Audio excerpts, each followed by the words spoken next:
warahmatullahi wabarakatuh.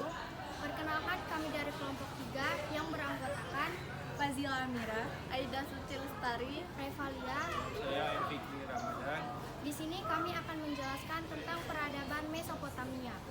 Peradaban besar pertama dan tertua di dunia yaitu peradaban Mesopotamia yang terjadi sekitar pada tahun 3500 sebelum Masehi. Mesopotamia dalam bahasa Yunani berarti daerah di antara sungai-sungai. Sekarang ini Mesopotamia dikenal sebagai Republik Irak. Mesopotamia merupakan wilayah subur yang terletak di antara dua sungai Eufrat dan Tigris. Salah satu sejarawan Amerika Serikat yang bernama Breasted menyebut Mesopotamia sebagai daerah bulan sabit yang subur karena wilayahnya yang berada di dua sungai yang membentuk lengkungan menyerupai bulan sabit. Kesuburan tanah merupakan faktor pendukung bagi tumbuhnya peradaban suatu bangsa. Di zaman Mesopotamia sekitar tahun 5000 sebelum Masehi sudah terlihat adanya teknologi irigasi yang ikut menentukan sistem pertanian kuno. Dengan adanya irigasi tersebut pada tahun 700 sebelum Masehi sudah dikenal sebanyak 900 macam tanaman yang sampai sekarang penting untuk pangan dunia seperti kurma, anggur, gandum, dan lainnya. Dalam masyarakat Mesopotamia terdapat susunan lapisan masyarakat yang membentuk segitiga. Yang pertama adalah raja, selanjutnya ada ketua pendeta, ketua tentara, dan orang bangsawan. Selanjutnya ada rakyat bebas yang merupakan petani, artisan, dan pedagang. Dan yang terakhir ada hamba yang merupakan tawanan perang.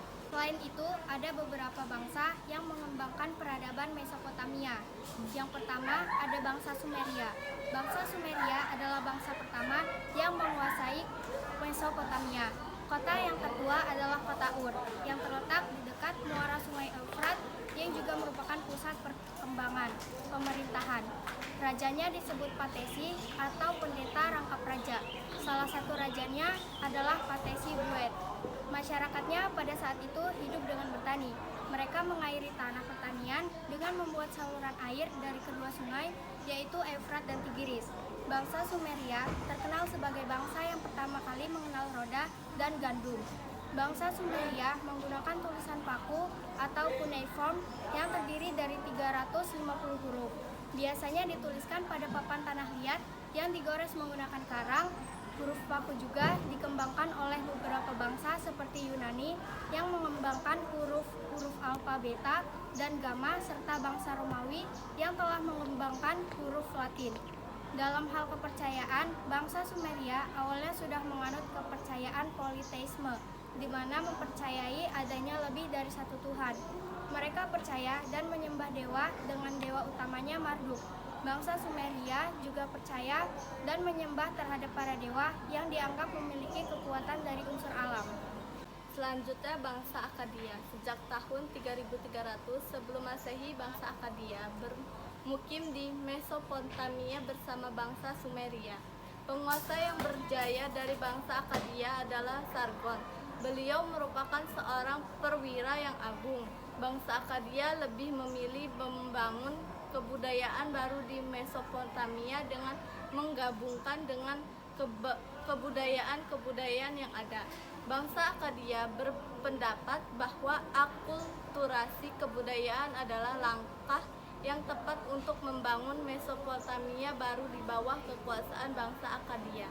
Selanjutnya bangsa Babilonia lama yang disebut juga dengan peradaban Amoria, karena kerajaan Babilonia didirikan oleh bangsa Amorit. Rajanya yang terbesar yaitu Hammurabi yang dikenal juga sebagai pembuat undang-undang hukum.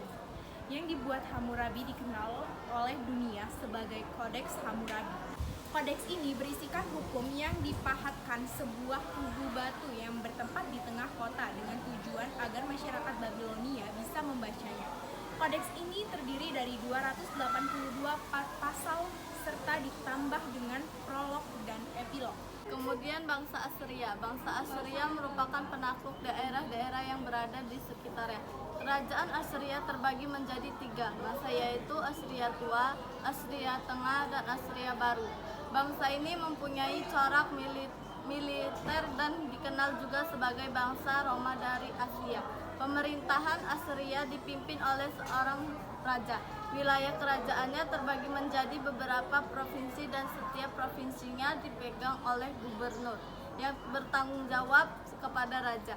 Sistem tersebut dibuat oleh Raja Tiglat-Pileser. Bangsa Assyria juga sudah menguasai ilmu perbintangan, perhitungan penanggalan yang berdasarkan peredaran matahari di mana satu tahun terdiri dari 365 hari. Terakhir, bangsa Babilonia baru. Suku bangsa Babilonia adalah bangsa Kaldea dan raja yang terkenal adalah Nebukadnezar. Pada masa kekuasaannya, ia membangun kembali kota Babilonia dan menjadikannya sebagai ibu kota. Bangsa Kaldea telah mengembangkan astronomi dan astrologi. Mereka percaya bahwa nasib seseorang dapat diramal dengan mempelajari bintang-bintang dan ramalan tentang gerhana. Mereka juga telah mengenal pembagian waktu, di mana seminggu terdiri dari 7 hari, satu hari ada 12 jam. Selain itu, mereka telah mengenal hitungan waktu. Untuk menghitung lewatnya waktu, mereka menggunakan jam air dan jam matahari. Bangsa Babilonia mengenai pencipta melalui karya sastra Enuma Elis. Peninggalan terkenal dari Mesopotamia. Yang pertama ada zigurat yang mempunyai arti bangunan yang tinggi seperti gunung, berbentuk limas dan berundak yang digunakan sebagai tempat pemujaan. Yang kedua ada Menara Babel yang merupakan menara yang mempunyai tinggi mencapai 90 meter, digunakan sebagai mercusuar untuk melihat pedagang yang berkunjung ke Babilonia. Yang ketiga ada Taman Gantung Babilonia. Taman ini dibangun sebagai perwujudan cinta kasih Nebukadnezar kepada permasyurinya yaitu Amitis. Yang keempat ada pintu gerbang Istar yang merupakan bangunan kuno untuk Dewi Cinta. Yang kelima ada abakus yang merupakan alat hitung sederhana Mesopotamia. Yang terakhir ada karya sastra hukum yaitu Kodeks Hammurabi, sastra epos Gilgamesh dan Enuma Elis. Sekian penjelasan dari kelompok kami mengenai peradaban di Mesopotamia. Kami akhiri. Wassalamualaikum warahmatullahi wabarakatuh.